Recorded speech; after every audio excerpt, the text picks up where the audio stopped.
Приветствую, друзья! Программа «Просто вкусно», канал IQT24, с вами Петр Цепандин. Как видите, мы находимся в ресторане Red and Green. Со мной, как обычно, Семен Тарбахов. Семен, приветствую. И к нам сегодня в гости пришел путешественник, видеоблогер Игорь Ермаков. Игорь, приятно познакомиться, познакомиться с Семеном. Спасибо, что согласился принять участие в нашей передаче. И учитывая то, что мы нашу передачу называем «Кулинарное ток-шоу», с чем ты к нам пожаловал, что будешь готовить? Так, ну, у нас же программа называется «Просто вкусно». Я воспринял это как просто. То есть что-то, что делать просто. Просто, ну, почему бы и нет. И при этом вкусное, правильно? Ну, это, наверное, будет завтрак. Да. Хотел поздороваться. Здравствуйте, дорогие телезрители. Начал здороваться, немножко сбился. Спасибо, что пригласили. Да, возможно, получится просто вкусно. Возможно, получится просто. Просто вкусно. Не просто, но просто вкусно. Да, просто вкусно. Может быть и так, да. Вообще здорово, потому что я вот помню, когда-то были передачи по телевизору про вот, ну, СМАК, даже там та же программа, да, и всегда, сидя зрителям, было всегда интересно посмотреть, каково это оказаться внутри. И вот, собственно, я оказался внутри. Спасибо за приглашение. Мечты исполняются. Да. И как говорят, всегда что-то делаешь первый раз. Всегда, да. И надо стремиться всегда к чему-то новому. Вот. Спасибо большое. Ну, давайте начнем, наверное, с представления наших блюд. Так, а их даже несколько? Ну, 2, получается, как бы, чтобы было более насыщенный завтрак. Мы любим, когда много.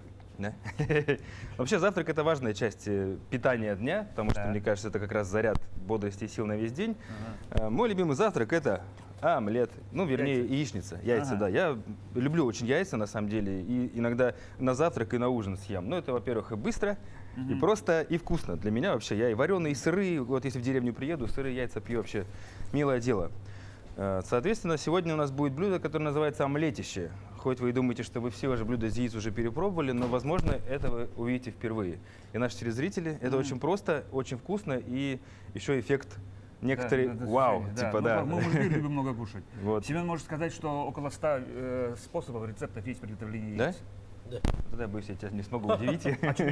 Очуметь, да? Да, но если я тебя удивлю, то это будет здорово этим блюдом. Блюдо называется... Омлетище. Ну, вообще омлетище, да, хотя это не омлет. Ну, я не помню, откуда это название взялось у меня в голове. Потому что омлет все-таки это когда взбиваешь, а я не люблю взбитые яйца. Все-таки здесь они... Ну, давайте по порядку, да, начнем. Это готовится быстро, поэтому прежде чем начать яичницу, мы сделаем бутерброды. Вот классное очень блюдо, которое я не готовил уже несколько лет. Все время его держу в голове, и как-то вот хочется приготовить, но все время забываешь. И тут вот, когда позвали... Да. А как с готовкой вообще? Да, нормально. На самом деле не готовил до студенчества. А когда уехал из дома, ну, сел и так думаю, ну, пора учиться. Куда деваться, да? Мама, как то? Она мне надает продуктов, и я из них, то, что она мне даст, там целую сумку возил. Парни постоянно ко мне в гости заходили, знали, что я готовлю. Я купил казан здоровый, потому что семья большая у нас, студентов. И все с соседних комнат с тарелочками ко мне приходят, тык-тык. Я один раз приготовил, что такую кастрюлю за раз съедаете. Ну, там чуть останешься, старица. Вот, и с тех пор начал готовить, потом начал ходить в походы. Это же тоже полевая кухня, это навык необходимый просто в лесу. Сейчас вот ехал с экспедиции. Новая фишка появилась, да, вот когда на катамаране, например, мы ходили до острова, на Бенетту. То есть ты готовишь уже на катамаране, там уже вот своя атмосфера. Специфика своя. Да, специфика. Сейчас на вездеходах мы ездили, вот зимой до Батагая, сейчас в Оленек.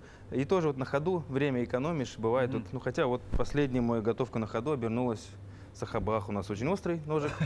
Ну, чуть-чуть выучил, да. И я как бамс, это буквально на второй день у меня все тут разъехалось. Думал, ну, хана пальцу будет, шрам такой. Ничего, нормально. Ну, то есть нужно аккуратно острыми ножами пользоваться. Поэтому давайте для начала начнем натирать сыр. То есть для наших бутербродов требуется обычный твердый сыр.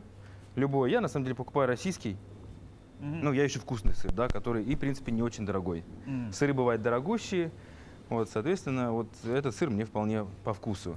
К нему прилагается парочка вот таких вот... Сырки, да? Ну, это твердый плавленый сыр, именно твердый, да, чтобы его потереть на терке. То есть для чего такой?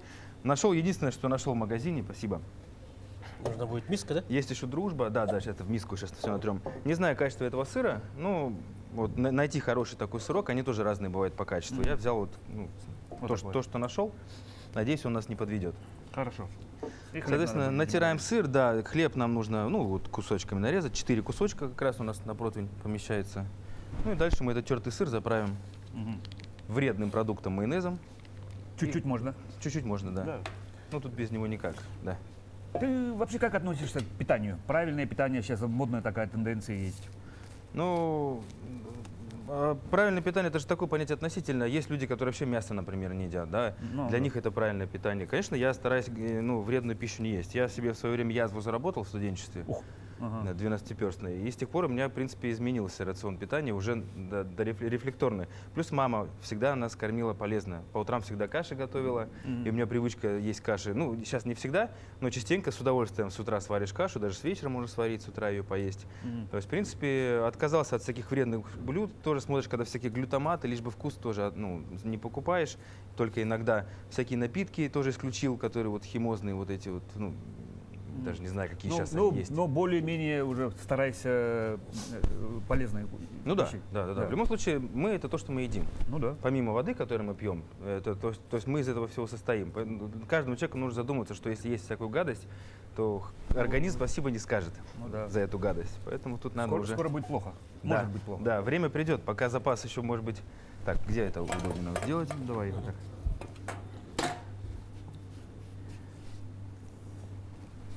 Часть сыра нам потребуется на омлетище, поэтому его мы отложим в сторонку.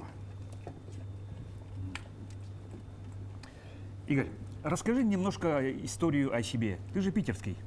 Да. И как здесь оказался? Ну вот история Вот, очень интересна. Ну, на самом деле, интересная история, мне её нравится рассказывать, потому что, ну, в какой-то степени даже мотивационная, потому что я вот, ну, жил в Питере, да, то есть я родился в Воронеже, если кратко, мама там училась студенткой в Воронежском строительном там университете. Потом, через годик она закончила, папу распределили на атомную станцию. Папа у меня тоже из Ленинградской области, из деревни, то есть мама с папой такие, ну, деревенские, как бы, у них семьи. Соответственно, его распределили на атомную станцию. Ленинградская атомная электростанция — это город Сосновый Бор. Небольшой городишко, вот в котором я, в принципе, рос. Детский сад, школа, там дворы, все вот это вот воспитание там получил там. Ленинградская область. Ленинградская область, да, ну это 80 километров от Питера, в принципе, то есть для нас Санкт-Петербург, многие живут в Сосновом Бору и ездят в Питер каждый день на работу. Ну да. То есть это на машинах, там на электричках, по-разному. Потом студентом уже начал учиться, поехал в Питер, в общежитии прожил 5 лет, и потом уже так и остался там. А какое образование? Образование, ну, инженер информационных систем. Ну, программист, наверное, так это. Тогда это казалось модно. На самом деле не знал, куда я хочу. Вот важная проблема для сейчас детей, молодежи. Профориентация. Найти себя сейчас, да. И сейчас очень здорово, что много всяких появляется именно организаций, которые занимаются этой профориентацией. Даже я сейчас такой работаю. Центр подготовки рабочих кадров Арктика. То есть это вот готовится для арктического региона, ну, это для арктических всяких поселков. Чтобы завтрашний выпускник, уже заканчивая школу, понимал, куда ему, что Да. он хочет, что ему нравится и куда ему Чтобы идти. это ему нравилось, вот Да, что важно. Очень важно, да. Потому что я всю жизнь проработал, получается, ну, не своим делом занимался, как я это сейчас Возможно. осознаю. Но это тот путь, который должен был пройти, чтобы Ну, здесь да, оказаться. да. Поэтому ни о чем не жалею, все Итак, было правильно. Айтишник, первое, дальше. Айтишник, который даже не стал работать в IT-сфере. Айтишник. Я защитил диплом с отличием Ага. и понял, что я, ну, не знаю, куда себя, потому что мне не дано вот это. Это нужен свой склад ума, писать программу, вот это все. Ага. Диплом я сделал, ну, разобрался, но как вот углубленно в этом работать я не смог. Поэтому просто пошел куда вот мог, там, и в итоге попал в сферу работы с людьми. И всю жизнь я вот сначала просто в IT-компанию, которая там по телефону поддержку клиентам оказывала. Там, здравствуйте, там что у вас, интернет не работает, давайте там нажмите то, нажмите все, и вот по телефону дистанционно руками человека управляешь, ну, или у себя там на оборудовании, чтобы он, там, у него все заработало. Ну, тем самым я стал получать коммуникационный опыт общения с людьми. И после этого уже там в одном месте, в другом поработал и ушел в риэлторы. В риэлторе. Ну, понял, что сфера финансово Ну да. более-менее обеспеченная, но на тот момент я не знал, что это очень тяжелая психологическая сфера, потому что риэлтор работает, ну, практически 7 дней в неделю и с Волка утра, ноги с утра до ночи, да, потому что ты Это постоянно там- холодные продажи все время. Нет, ну холодных не было. То есть я, в принципе, попал в крупную компанию, в серьезную, там, и то есть у нас не было необходимости, они сами нас находили, но Да-да-да. были такие объемы работы, что просто физически ты, ну, тяжело справляться. Да, на работе ты вот так вот какая-то юла заведенная. И потом еще после работы, даже если ты не работаешь, ты думаешь о том, что будет завтра, потому что у тебя вот куча всяких сделок Все проходит. время тайминг, Да. да? И это все ответственность перед людьми, которые несут свои кровные миллионы за квартиры, да, то есть 5, Очень 7 ответственный миллионов. шаг для каждого человека. Да, Не да. каждый день, как говорится, квартиру покупают. И ты понимаешь волнение людей, тебе хочется как-то, чтобы у них все прошло гладко. К сожалению, не всегда проходит гладко. Ну, в любом процессе есть какие-то ошибки. Ну да, Человеческий да. фактор, технический В том фактор. числе и за ошибкой риэлтора тоже может быть. Да. Договор неправильно составлен, Да. неправильно документы Да. поданы. Ну, мало ли что, Очень да? важный момент. Поэтому Да. ты каждую цифру, каждую букву, там каждый счет проверяешь. Да-да-да. Ну, это приучило, на самом деле, с документами Мгм. работать внимательно. Щепетильным быть. Хотя сам рассеянный, да. Но в какой-то момент, на самом деле, стал зарабатывать, взял квартиру в ипотеку. Ну, вроде как стремился, как вот все, да, к какому-то финансовому благополучию. Да, стабильности. Стабильности, да, Так. квартиру иметь, машину иметь, как-то ты это самое, и вот вроде какая-то она жизнь. Но не видел смысла вообще никакого в этой жизни. То есть никакой цели не было. Просто я жил ради того, чтобы День сурка и как день белка в сурка, да, колесе. деньги все равно улетают быстро. И так, наверное, весь сыр давайте порежем. Ну, то есть там раз в год отпуск какой-то там небольшой, пару раз в год, и так ты как белка в колесе. И очень негативная сторона еще вот такой тяжелой работы, это то, что вот выпивал достаточно, ну, как и многие, каждые выходные, да, практически. То есть я считаю, что это еще сильнее загубило не только мое здоровье, но и еще психологическое состояние. А все ли я правильно так делаю? Делаю Да, в жизни? да, Хотя да, вопросы да. возникали тогда, получается. К чему эту тему затронул? Потому что, приехав в Якутию, я решил, что все, пить я больше не хочу. И, ну, по крайней мере, ограничу это до минимума. Сейчас не скажу, что я прям святой в этом плане на 100%. Так. Есть люди, которые молодцы, прям бросают конкретно, да. Ну, я нет, да там, иногда себе позволяю, Ну, да. может быть. Но каждый раз об этом жалею. А как в Якутске оказался? Вот я постепенно к этому иду, да. Да-да-да, То есть да. меня вот я понял, что это чем-то я не своим занимаюсь в этой жизни, да. И вот, ну, на самом деле 5 лет я ходил сам не свой. О, спасибо. Значит, Одно или все-таки два? ну, пускай лучше будет больше смеси, так вот погуще. То есть сейчас мы готовим смесь для наших бутербродов. И бывало у меня, когда приготовишь, ее не хватает. Лучше ее пусть будет больше, чем ее не хватит, на самом деле. Поэтому Останется. останется так останется, да. Так, и, значит, к чему я? Лет 5 я не мог понять, ну, то есть даже больше. То есть я вот не находил себе места долгое время. И мне друзья говорили, ты просто там загоняешься, как это вот говорится по-современному. Это просто кризис среднего возраста, не обращай внимания, все пройдет. А я, Скоро всё устаканится. я понимал, что Привыкнешь. да, что я не, ну, если я не перестану обращать внимание, тогда я никуда не приду. То есть я должен переживать по этому поводу. И вот в итоге я ничего не смог придумать и просто решил уволиться. Вот просто в никуда. Я все. Короче, причем я уволился, меня удержали, дали другую должность, я еще год проработал. Понял, что зачем я это сделал, все уже. И через год я, окончательно психую. У меня уже на здоровье это сказываться начало. Постоянный стресс регулярный, он разрушает организм. И вот, все, у меня уже там сбоить начала там желудочно-кишечная система. Все, короче. Это нервное всё. Это все от нервов, да, я это понимаю. Я понял, что либо я сейчас загнусь вот с этой работой, либо просто стану там этим, либо надо что-то менять. И я не придумал ничего проще, чем просто перечеркнуть все. И сейчас я даже людям советую. Кто-то здорово, кто-то придумывает план и идет, да, к реализации. Но я уверен, что многие люди не могут плана придумать. Ну и сидят на месте, потому что нет плана и не знают, куда им идти. Но я на своем примере осознал, что как только ты, во-первых, ты должен быть готов к любым открывшимся впереди возможностям, да, и потом перечеркнуть все и строить все с нуля. То есть я вот так обнулился, и то, что я обнулился, поспособствовало тому, что люди узнали здесь, в Якутии. Ну, тут тоже есть компания, риэлторская, которая продает местным квартиры в Питере и в Москве. Да, и, наверное, человек, который знает Питер и жил в Питере, лучше посоветует квартиру, где купить. И там же нужды разные. Бабушки, например, которые не надо на работу ездить постоянно. Ты лучше повыгоднее жилье найдешь. Какой-то район. Хороший район. Спальный район. Если студент, да, ему желательно бы кататься. Ну, если девочка, допустим, в этот район я ее не поселю, потому что там, такой себе район. А вот здесь более-менее все престижненько, но квартира будет там дороже стоить. Да? И людям все эти факторы взвешиваешь, рассказываешь, и они уже сами принимают решение. Так, вилку. Мне главное не отвлекаться, параллельно продолжать У тебя пока процесс. получается. Нормально, да? Ага. А то я Видно, что рука набита. немножко рассеянный, мне сложно два дела делать одновременно. Но получается, да? Пока да. Пока нормально. Значит, сейчас я прервусь к блюду. Сейчас Яичко? Не, сюда яйца не надо. Да? Значит, здесь мы просто натерли сыр, немножечко специй, любые. Ну, соль, это соль, перец. Соль, перец, да, по вкусу, да, то есть кто как любит. Ну, в принципе, да, я кроме соли и перца ничего не добавлял, по-моему. Хотя соль, Все просто. тем более у нас все просто, да, соль даже сильно не надо, потому что у нас, Ну ничего. у нас есть майонез, он тоже соленый, и сам сыр соленый, поэтому чуть-чуть подсолим. Вот, и продолжим нашу тему.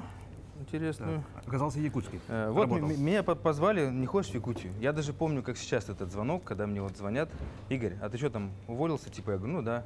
И что собираешься делать? Я говорю, да, я что угодно готов делать. Я говорю, ну, я, наверное, готов куда-нибудь еще уехать подальше и новую жизнь начинать. Вот я вот прям это, у меня это было в голове. Но я не знал, куда даже. Вот вообще не представлял. Я просто перешагнулся.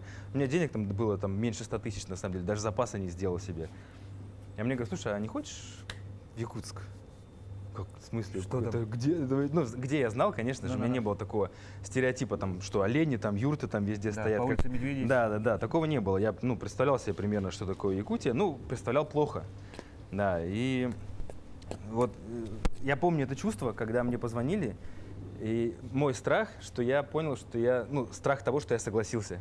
То есть настолько я вот был еще человек, который боится что-то менять, хоть я уже кардинально поменял, но вот страх переехать в Якутию, он меня прям охватил полностью, и я знал, что я не откажусь от этой, ну, предложения. То есть я уже согласен. Конечно, я сказал, мне надо подумать, но я понял, что, блин, да, я еду, ну, мне прям вот так вот. А как, чего? Это же мне ж надо...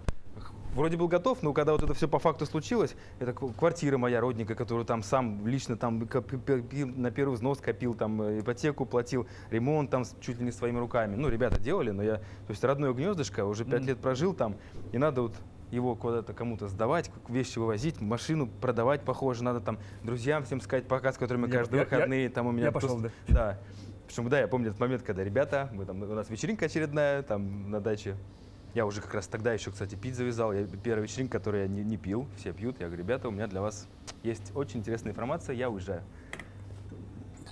И вот буквально через там, человек нужен был срочно, потому что здесь уже как бы, ну, требовался человек. Я не знал ни одного человека в Якутии вообще, никого. Вот я созвонился по телефону со своей, ну, как бы коллегой. Ну, у нас партнерская работа, да, я находил клиентов здесь, в Якутске, она уже оформляла сделки там, ну, вот этими юридическими, техническими вопросами занималась. Ну, и я параллельно тем же самым, потому что я этим же в Питере всегда занимался, тоже, ну, знал, как это все происходит. И вот с ней только по телефону созвонился и приехал. Все, вот я вышел из самолета, ну, было 30 градусов, даже еще 40 не было, на самом деле. Осень. Ну, это ноябрь. Наверное, ну, осень. Да, я вот первый ролик я выпустил, как будто бы я прилетел в январе 2019, но на самом деле я на разведку съездил на 2 месяца. То есть я приехал, но перестраховался, что я на Новый год обратно уеду к родителям. И потом вернусь через 2 недельки, ну, после праздников. И вот я 7 ноября приезжаю, выхожу, меня встречают, отвозят, вот твоя будущая квартира. Я вот так вот, и вообще я в новом незнакомом городе, там, ну, это непередаваемое ощущение. А потом через неделю как бахнули морозы под 40, вот сразу. И я вот выхожу из дома, туманище стоит. Я такого никогда в жизни не видел, я просто в шоке. Вот как, Непонятно, куда идти. Неужели такое бывает? Да, вот это самое. Да, еще вот это вот то, что машины вот так укутаны уже вот этими тентами, да. То есть, а я до этого снимал, ну, просто всякие любительские видео, делал своих отдыхов с ребятами там на рыбалку, либо в поход куда-нибудь ходили. Ну так вот, камеру в руках держишь, наснимал GoPro, а потом монтажные программы там склеить, склеить, порезать, да. Базовые такие элементарные функции, вот это был весь мой опыт. И, ну, вот это все увидел и думаю, почему бы это все не сделать канал на Ютубе, хотя у меня был канал на Ютубе, ну просто профиль, я его как канал сделал, там даже набралось около 1000 50 подписчиков и около 1000 просмотров суммарно на всех видео было, и для меня это был вау, прогресс это. И потом в какой-то момент там все удалилось, я уже был здесь, то есть я еще ходил с мыслями делать, не делать канал, делать, не делать, это как раз я только приехал, месяц прошел, все удаляется. Я прям сильно расстраиваюсь, а мне коллега моя Марианна говорит, Игорь, ты же хотел канал сделать, воспользуйся этим. Вот сейчас у тебя, то есть к чему я рассказываю, вот многие люди воспринимают негативные ситуации, как все пропало. А вот это пример того, что это негативная ситуация. Кризис точка роста. Да, вот. Можно так все же говорят, что не бойтесь неудач, они наоборот вам делают больше в жизни полезного, чем удачи, по сути, да, то есть это лучший опыт. И вот я сильно расстроился, потом действительно, а что это, я создаю новый канал. Как раз я уехал на Новый год и возвращаюсь уже с мыслями, что я буду на этот канал снимать видео. Я лечу, друзья, я приехал из Питера в этот самый, ну, в Якутск, да, в маске ходил еще, не показывал лицо, даже стеснялся лицо свое показать. Вот буду снимать, делиться тем, что я вижу, потому что здесь очень клево. И вот я иду по городу, просто вот 7-минутное видео я снял, так вот поснимал, показал, все, загружаю на канал, выкладываю. И ложусь спать. И буквально через, скинул друзьям буквально парочки. И с утра просыпаясь, оказывается, видео пошло по WhatsApp. И у Ютуба сработали программки, то есть мне реально повезло. И он стал рекомендовать это видео. Все люди, Рекомендованные. да, и сработало то, что парень зачем-то из Питера переехал в Якутск. Да. Хотя многие, вот я потом мне говорят, Редкая история. да, что стремятся наоборот уехать, да, там Ну да, куда-то да. в центральные там столицы. И причем моя работа в этом и заключалась, помочь как раз уехать людям в Питер, Москву, там, да, переехать кому-то. Но я нашел себя здесь. То есть вот, и это со мной сыграло такую хорошую шутку, что меня замотивировало, у меня появились зрители, да, то есть я понял, что это работает, и я начал снимать каждую неделю. То есть работа риэлтора тяжеленная, там ты вот постоянно на связи, постоянно с клиентами, в офис ходишь в выходные, потому что люди работают и не могут в будние дни прийти. И еще не факт, что они купят. Ты пришел, поработал с ними в свой выходной, Да-да-да. а потом, да, они потом еще куда-нибудь пропали, уехали, там, и у застройщика еще купили. Хотя те же условия. Вот это иногда было обидно. Мы получали зарплату от застройщика. Это самое приятное. С людей денег вообще ни копейки не брали. То есть люди, наоборот, получали полноценный сервис персонального менеджера. Ну, это так, ностальгия по моей старой работе, как это все происходит. То есть нам платили застройщики, очень удобно. То есть не с людей я тряс деньги, да, платите мне за то, что я вам работаю. Ну, То есть процент от сделки, грубо говоря. да, Ну, причем он очень гонорар. маленький, да. Там мне нужно было 10-12 сделок в месяц, чтобы заработать какую-то среднюю, выше среднего зарплату. То есть там процент от процента. То есть вообще застройщики там 3% платит компания, а компания еще от этого тебе платит там еще там 1,5. То есть вообще как бы, ну, не так, как люди думают, что ты, если занимаешься сделками там в 5 миллионов, в 7, в 10, то ты миллионер сам. Нет, ты просто специалист, который маленькую долю вот этого всего получает как зарплату. Но в какой-то момент я понял, что я не могу и работать, и вести как бы свою деятельность, и принял решение уволиться.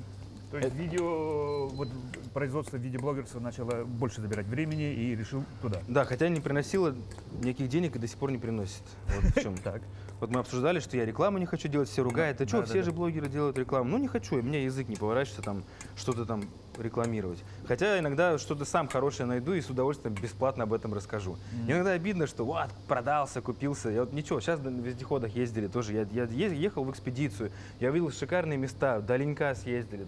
И сейчас выпустил одно видео, уже там пишут, типа, понятно, маркетинговый проплаченный проект. Ну, обидно иногда за это, да, что вот. Ну, тут в любом случае всегда будут как-то по-иному тебя воспринимать, что бы ты ни делал. Поэтому это естественный такой момент, которым надо просто смириться, если ты пошел в сферу медиа, среду. Да. Так, надо нарезать хлеб, да? Да, я вот стою, говорю, видишь, я говорю, что не могу два дела делать. И это просто мешаю уже помешанные смесь. Нет, мне кажется, уже достаточно. Да, мешать. уже достаточно. Да. Ну, на самом деле, чем лучше мы размешаем эту смесь, тем лучше будет приготовлена, потому что она такая должна быть более-менее однородная. Мгм. Так, Ну это вот и замазка такая получается, да? Да, и мы просто сверху на мы хлеб, режем его как? просто целиковыми такими, да, вот так. Ага. Не-не-не, вот так, да. Я не люблю, когда много хлеба, люблю, когда много сыра. Наоборот, да? Сыра тут должно быть слой Так, больше, ну, сейчас у тебя на канале уже больше 100 видосов. чем... по 200, может быть, уже По сколько. 200 уже, да? Да. Ага. Ну, сюжетики такие, да. Да. То есть... Что было тяжело в первую очередь, да? Ну, потому что же по-любому же нужно не только на, там, условно, сотовый телефон снимать, а более-менее качественные. Ну вот оборудование, да, Да. ты правильный вопрос поднимаешь, потому что у меня была GoPro 7 вообще, если сравниваю видео, вот это все, вообще качество не то. А денег я же уволился, заработал сколько-то, вот, приняв решение уволиться, я больше полугода работал, откладывал все, что мог. И на эти отложенные деньги я вот уволился, чтобы это как подушка безопасности. До этого я уволился, на последние деньги купил ноутбук себе, хороший, чтобы до сих пор на нем монтирую. То есть вот то, что я рассказал, меньше 100 тысяч у меня было, я на все деньги купил ноутбук и приехал сюда. Но мне первые 3 месяца обеспечили оклад, поэтому я не сильно переживал. То есть у меня какая-то основа была, база. Потом с проданной уже квартиры я купил квадрокоптер себе. Ой, квартиры. Квартира — это следующий этап, я еще квартиру продал потом ради всего этого. То есть, улучшил оборудование. Купил GoPro себе, следующей версии, там еще DJI камеру, дрон, это очень важный момент. То есть качество видео вообще изменилось. Коптер. Коптер, да. Тогда это было не так популярно еще, относительно. Сейчас, конечно, уже коптер — это типа норма, естественная вещь для любого блогера, чтобы еще с коптера снимать. А тогда это как-то вот придало какой-то изюминки еще роликам, что ты там идешь ля-ля-ля-ля-ля, потом раз и кадры пошли там какие-то красивые. Ну, то есть вот оборудование, да, всегда, даже сейчас этот вопрос стоит. Не хватало звука хорошего, например, да. Вот обычно же это петлички какие-то, а у меня режим лайв, ты бегаешь вот так вот с камерой. Ну, куда там вешать на всех петлички ходить, да. там, да, это как-то неудобно. Поэтому до сих пор ищу камеру, которая хорошо звук будет снимать сама. Направленный. Ну, что Направленный. такое. Да, Нашел, да. на самом деле, вот есть DJI, ну, не буду вдаваться в подробности, в общем, Ну, в общем, потихоньку появляется. Так, ну что ж, улучшение давайте мы материальной уже базы, скажем так, да? начнем Да. делать наши бутерброды. Да-да-да, давайте это. Время у нас не то- резиновое. Поболтать мы любим больше, чем готовить, похоже, да? Игорь, а как попал ты в экспедицию? Кстати, тоже очень интересная история. Вот Да. я стараюсь еще на своем примере не то что хвастаться, да, ну, хотя в любом случае, когда ты о себе рассказываешь, какой-то элемент хвастовства появляется. Любому человеку приятно, факта, да? Ну, это просто, да. Я стараюсь с примером для других. Вот первый пример, я не побоялся изменить свою жизнь, да, изменил и ни капли не жалею. То есть это стало, наоборот, просто таким шагом в моей жизни, который перевернул все. И я счастлив, просто реально счастлив, что я оказался здесь. Я не просто так Якутию второй родиной называю, потому что я переродился. И если бы я в свое время не решился бы, остался бы в той зоне комфорта, в которой я находился, ну, не знаю, где бы я сейчас был, на самом деле. Ну да. Дальше пьянствовал бы, там, не Как знаю. говорится, история не знает сослагательного Да. наклонения, да, но, по крайней мере, из-за того, что ты не жалеешь о том, что ты здесь оказался и занимаешься тем, что ты сейчас занимаешься, это действительно дорого стоит. Вообще ни о чем не жалею, да. Да. И только наоборот смотрю теперь уверенно в будущее. Вот этого тоже не хватало. Вот эта неуверенность в себе, да, в своем, как бы, вот это тоже влияет. Как только ты начинаешь, как бы, ну, верить, что все у тебя будет хорошо, оно как-то само Источать уверенность, складывается. люди к тебе да. тянутся, Да, как правило. вот как говорят, откройся возможностями, они придут. Да? Ну, Но. сейчас это звучит какие-то банальные фразы, да, люди некоторые над ними смеются, но ты узнаешь, что они реально работают, оказывается, над которыми ты раньше тоже смеялся, типа это какая-то там вот этот откройся потоком, там это будь в ресурсе, вот это все, да, Откройся типа космосу. девчачья там тема, да, девушки там все это, так это оказывается работает, постепенно ты осознаешь, что это правда рабочие все вещи. И вот я вот стал, ну, то, что я стал вести блог, то есть людям стало как бы интересно поделиться через меня, да, чем-то. То есть у меня появились зрители, соответственно, меня стали приглашать, да, ну, чтобы я снял что-то интересное. Ну, я на самом деле больше сам искал. Ну, потому что, если честно, первое, что мне не понравилось, меня стали ради рекламы часто приглашать. Ну, я просто видел, что это какой-то коммерческий интерес, чисто, ну, через блогера пропиариться. А мне это всегда отторгало. Ну, в общем, перестал вообще откликаться на какие-то предложения массовые такие. Именно конкретно рекламные. Ну, даже непонятные, потому что они все равно сводились к «Привет, Эркин, есть тема интересная, давай встретимся, пообщаемся, там есть». А что там тема? Ну, при встрече расскажу. Приходишь, встречаешься, а там, ну, реально, как бы, ну, да, думаешь, вот зачем вообще пришел? Такой бред иногда предлагали. Давай там домики снимем, там что-то там, это, там будешь, там девчонки, все дела. Ну, просто иногда жесть какая-то. Это меня немножко сделало замкнутым в творчестве своем. Я с другими блогерами особо не коллаборирую, как это называется, да, и немножко как бы замкнулся. Но есть же друзья у меня, которые тоже, вот я в свое время увидел Нюргуна Павлова. Так, нормально, да? Даже у нас тут. Чуть-чуть. Вот смотрите, вот то, что мы думали много, вот чуть-чуть осталось, да, а вот так бы чуть-чуть бы не хватило. Выкладываем на противень, вот у нас сейчас это отлично все выложилось. Запекаем минут 15. 180 градусов. Да, Да. 108 градусов. И пока Семен, До темненькой корочки. Желательно. Семен положит, да, в духовку, потом принесет. Ну, а мы У нас же уже- второе блюдо, я Да, уже забыл. да. второе, давай. Так, давайте приступим ко второму блюду. И дальше продолжу эту интересную историю. В общем, меня позвали сначала в Аймикон через 3 месяца. Я вообще в шоке был. Полис Холода, Аймикон. Я думал, когда-нибудь там через год-два я туда попаду. А меня через 3 месяца вот этого введения канала меня уже приглашают, ну, от мэрии, да, мне Вероника Высоких позвонила. То есть там все по цепочке. Ей меня кто-то посоветовал, кто-то должен был ехать, но не смог. И говорит, вот у нас появился новый Эркин. Дык. Да, вот позвони ему, дали мой номер. Я сижу на работе. То есть у меня пару-тройку видео на канале только. Это только с самого начала. И мне приходит смс, я как сейчас помню. Игорь, здравствуйте, это Вероника Высоких. Вот я помощник мэра по туризму. Хочу пригласить вас на полюс холода в Аймикон ралли-рейд. На машинах едем, как бы туда, вот, там вот, праздник будет. Я в шоке, конечно же, что меня вообще приглашают, еще в команду от мэрии. Хотя после этого меня стали думать, что я проект. Меня мэрия пригласила, чтобы я развивал туризм. Тоже, ну, люди всякое думают. Ну, а потом вот я стал ездить в разные места, увидел Нюргуна такой, он ездит на катамаране, на рыбалке на всякие. А я хотел на рыбалку на нормальную всегда поехать. Я ему написал: Нюргун, здравствуйте, меня зовут Иркин, вот хочу. И поехал с ним на рыбалку, снял, прикольный сюжет, мне понравилось, все тоже оценили, как мы там рыбачим, все там, кишки первый раз щучьи ел тоже, вот, если к блюдам вернуться. Я просто обалдел, насколько это вкусно. Я вот название не помню, пробовал ты, нет? Вот? Конечно. Я даже не знал, что такое есть. А потом поймали вот щуку, вот 7 килограмм вот она у нас была. Причем все разбежались, а мне лень было идти, я же такой себе рыбак. Я стою с катамарана, кидаю, это раз. И никак. Приходит Фархат, друг, вот мы же тоже дружим, ушел оттуда, вернулся, подошел рядом со мной. Он говорит, да ты ее прикормил, типа под носом ее покидал. И вот он ее тащит, вот такая просто. Я даже сачок по неопытности вот так стал поднимать, сломал сачок. Да, нужно, теперь-то знаю, что вот так вот, да. Тогда был неопытный. И вот он раз, и на видео я снял, как он там кишки вот это все чистит, прочищает, пожарили. Как это вкусно! Я просто... Свежак. И вот сейчас я с удовольствием, если вот едем на рыбалку, я жду именно вот... даже ржут, мы мясо выкидываем, типа ради кишков такую щуку берем.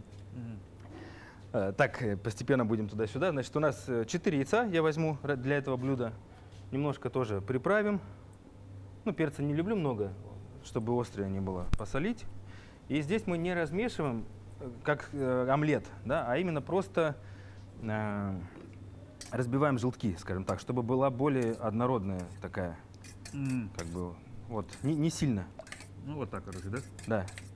Все понял. Вот.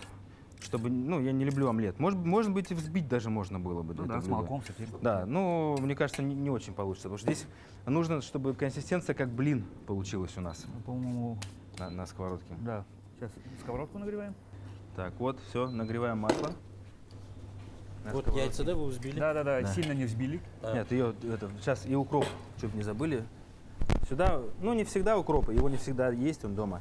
Но если есть укропчик, то можно туда укропа еще добавить.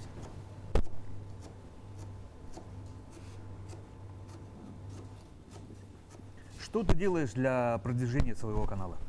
Что-нибудь есть специальные какие-то? Да, ничего не делаю, если честно. Да?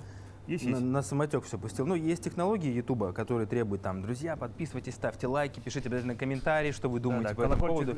Да, я вот этого не люблю говорить никогда. Пару раз я, говорил так чисто вот, в прикол, или там надо было иногда фильм, допустим, чтобы продвинуть.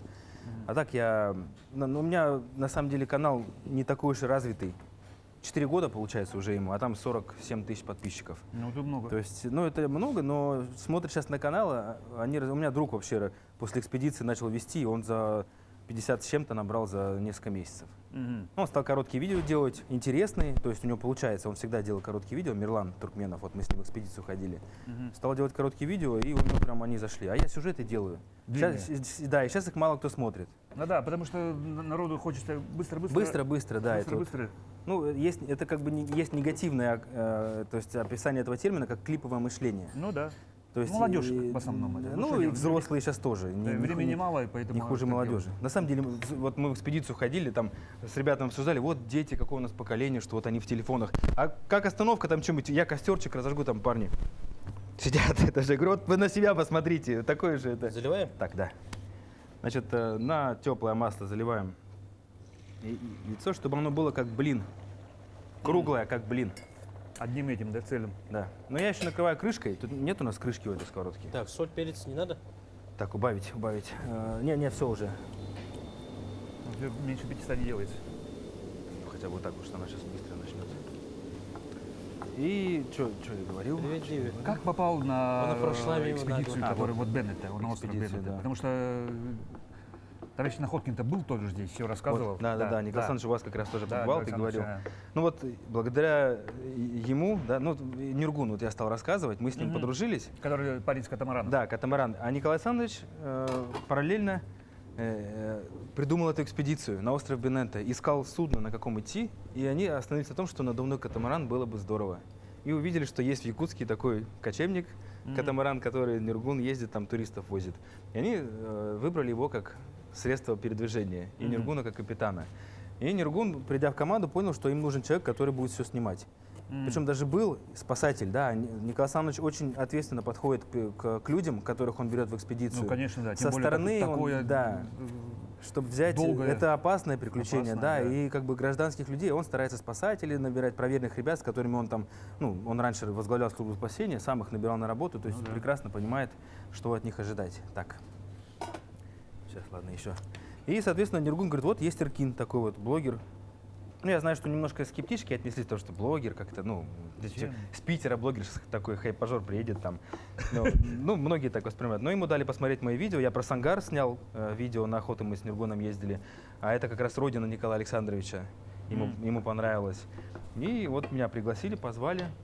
Стали рассказывать всякие страсти. Я сижу вот так вот.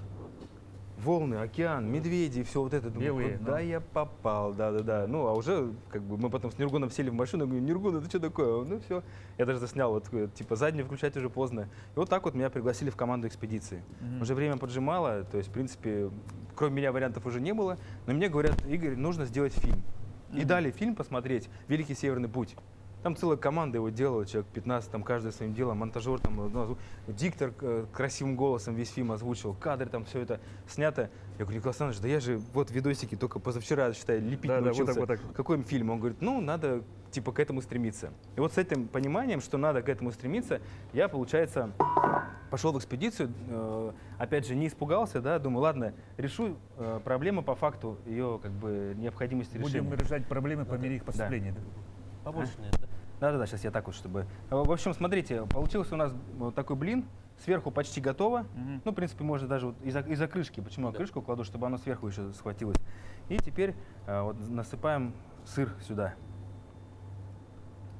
Ну, много тоже не надо, потому что он вытекать начнет. Вот это, он начнет плавиться и вытекать. И вот зеленушки. Соль, перец добавили. Да, это я в самую яичницу уже когда взбивал. Ну и все. Вот так вот. И теперь... Так, ну что ж, я сейчас пойду посмотрю наши гринки. Сейчас Да? главный момент Бутерброды. еще.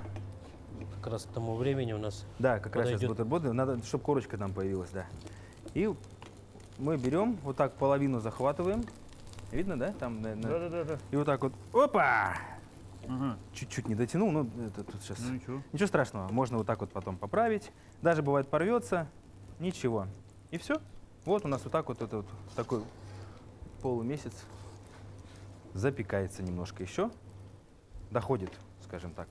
Ну, в принципе, там уже почти все готово. И вот, собственно, немножко вот так пускай постоит. Пошли мы в экспедицию. Я вот как мог на своем опыте, который у меня был, снимал. Все это вернулся. Много материала? Да, там 500 гигабайт всего получилось. Я даже все не смог использовать. Ну так, относительно много. На самом деле, могло быть больше. Мы первую экспедицию дошли до одного острова и все. А в моем понимании это было только начало экспедиции. Мы должны были еще дальше идти. Там остров Большеляховский, поэтому я снимал так, что вот я же понимаю, что этот материал нужно на фильм все. И в итоге как бы все-таки делал из того, что было. И вот я сел, чешу репу, так, надо фильм. Как делается фильм? Да знать не знаю. Ну ладно, и всю зиму я просидел. Вот как раз на те деньги, которые я продал квартиру, это следующий этап, уволился, накопил. И эти деньги дали мне вот просидеть всю зиму, ну, на еду, там, на квартиру и сделать фильм. В итоге получается какое-то у меня произведение. Мы его в кинотеатре, в Доме дружбы народов показываем. Все очень хвалят, я его показываю на ютубе. Ну, в общем, людям очень... Туда или куда? Да, я думал перевернуть, но тут что-то не это самое. Так, сейчас. Ну, мне кажется, тяжело будет. Ага. Давайте мы немножко, да, вот эту сыр сюда. И вот так вот. Оп. Выложить. Вот так вот. Ну, сейчас вкратце. Вот получился первый фильм. Вроде неплохо получился, хотя мне как автору сложно оценить. Я слушаю только тех людей, которые мне говорят. Да, которые Но смотрели могут и льстить же, да. рецензии, да. Могут постесняться сказать, что плохо сказать. Ничего, нормально, Игорь молодец. Да, для первого Поэтому, да, у меня такое все равно скептическое. И вот спустя 2 года, мы же не дошли, мы пошли во второй этап экспедиции. Уже в 2 катамарана. И я уже понимая, как снимать, что снимать, как делать фильм, уже на новом опыте, другое немножко оборудование. И вот в 22 году мы прошли всю эту экспедицию, дошли, До конца. выполнили цели, вернулись. Я вернулся и всю зиму сидел, делал вот... Фильм называется... О, супер, выглядит вообще обалденно. «Тайны острова Туманов» Так, называется давайте фильм. уже пробовать. Закругляться, У нас да, время Да, у нас время уже все, эфирное время не резиновое. Так интересно рассказывать. Ну вот я 45 минут. завершу быстро, да, время, Давай, когда давай, надо есть. больше. Да, что вот для меня сейчас это очень важный этап в жизни, потому что я вчера только взял камеру, учился вот это лепить, и сейчас я, ну, реально один. Я сел и в одного сделал, сам озвучил, сам писал текст, сам режиссировал, сам монтировал. Только вот Артем Климов, парень, мне помог графику сделать, потому что это уже я не вытянул. И сейчас мы сделали прокатное удостоверение, то есть его зарегистрировали в Госфильмофонде Минкультуры. И готовим пушкинскую карту, чтобы могли студенты пойти, потому что он все-таки научно-популярный фильм. И очень надеюсь, что наши зрители в прокате, в кинотеатрах по Якутии как минимум смогут его увидеть в ближайшее время. Для меня это будет просто нереальный шаг вообще в развитии. Да. То есть целый фильм в кинотеатрах — это... Тем более первый. Ну, уже, можно сказать, второй. Вот первый был по первому этапу, пробный, может. И вроде как все-таки, получилось, вроде так, это самое. Так что, супер. Так, ну и у меня крайний вопрос остался. Мы так и не проговорили про псевдоним. Почему Иркин? Эркин. Почему питерский якут? Ну, я когда создавал канал, захотел себе якутское имя, как бы псевдоним, да, взять. И я просто в Яндексе набрал там якутские Тем имена. более, что ты Якутию называешь второй родиной. Да, вот Да. эта родина дала мне имя, которое моим именем стало. То есть я просто выбрал якутские имена, 10 там, по значению, а потом из них выбрал одно, которое по звучанию мне более-менее подошло. Помягче такое было. Я даже не знал его значения правильного. На том ресурсе было неверное значение. Но, Эркин — стена. да. А потом мне стали писать еще тюркоязычные народы других стран, да, там Узбекистан, не помню откуда, что это вообще вольный, свободный защитник, там стена, у них там типа сильное имя выбрал, молодец. И мне это как бы, как вот говорят, как корабль назовешь, так он и поплывет. И имя это, оказывается, тоже важно, и ты начинаешь ему конечно. соответствовать, стремиться. Да. Поэтому вот, и вот Иркин выбрал питерский якут, с Питера же, и якут стал как бы... Якутом. Я стал пищу, мы не проговорили, да, про всякие строганины, вот это все, я фанатом вообще стал, постоянно вот это делаю дома. Ну и все, меня теперь вот Иркин, мое второе имя, все здесь вот называют меня Иркин. То есть я почему и то есть, представляю можно и Игорь, Иркин. можно и Эркин. Да. Ну что, друзья, Так, ну что ж, давайте пробовать. да, самое лучшее время передачи, как раз Да, самое интересное. самое интересное, самое вкусное.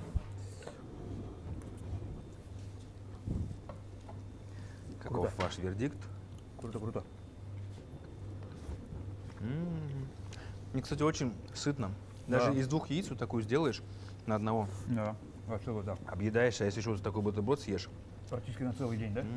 Эркин, Да. еще раз спасибо за интересную беседу и за интересный рассказ. Так много, быстро все рассказал и 2 блюда приготовил. Молодцом. И у нас такая традиция, пожалуйста, на эту камеру, пожелания для наших телезрителей. Пожелания, во-первых, любите готовить, это очень здорово, это интересный процесс. Кто-то иногда не любит, не люблю готовить.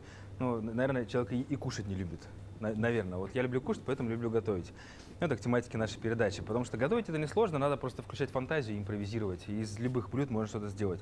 А так, если продолжить тему нашего сегодняшнего разговора, не бойтесь менять что-то в жизни, если чувствуете, что это не то сейчас происходит с вами, да, даже если вы не можете придумать плана, действуйте вот так вот просто наотмашь, меняйте все кардинально. И тем более, если вам какая-то возможность открывается, которая вам просто может поменять всю жизнь, и вы начинаете думать о том, люди часто негативно, кстати, начинают мыслить, искать препятствия, что может плохо случиться. А надо, наоборот, думать о хорошем, что даст это хорошего, этот шаг, и тогда у вас все будет хорошо. Вот, желаю всем счастья, здоровья, правильного питания и всего наилучшего. Да, я еще раз скажу, что у нас был в гостях Эркин, питерский якут Игорь Ермаков, путешественник, видеоблогер. Спасибо еще раз. Спасибо. Да, Спасибо вам. Семен Да, Тарбахов, я Петр Цепандин. На этом, друзья, мы прощаемся. Будьте здоровы и кушайте всегда, как мы. Просто вкусно.